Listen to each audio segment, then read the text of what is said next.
आप द्वारिकाधीश जी की शरण ग्रहण किए हैं, किसी गुरु की शरण ग्रहण किए हैं, वृंदावन की शरण ग्रहण किए हैं, उसके बाद आने वाली आपत्ति विपत्ति उसमें उस शरण का त्याग नहीं करना है। वृंदावन है तो फिर वृंदावन के रहिए, चाहे फिर जो हो जाए। एक मुझे बहन मिली हरिद्वार में, वो बोली मैं कभी गंगा स्नान नहीं करती। मैंने कहा हैं आप हरिद्वार में रहती हो, गंगा स्नान नहीं करती? बोले हाँ महाराज जी, मैं छोटी थी, मेरी नानी मुझे रोज गंगा जी लेके जाती थी, मेरी नानी का पूरे जीवन का संकल्प था गंगा जी स्नान का। मैंने कहा अच्छा। बचपन में वो लेके जाती थी, स्नान करती, फिर दीपदान करती, मैं बैठी रहती थी घाट पे।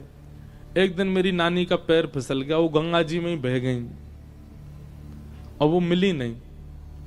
उसी दिन मैंने संकल्प लिया कि मैं उन गंगा जी में कभी स्नान नहीं करूंगी जिन्होंने मेरी नानी मुझसे ले ली।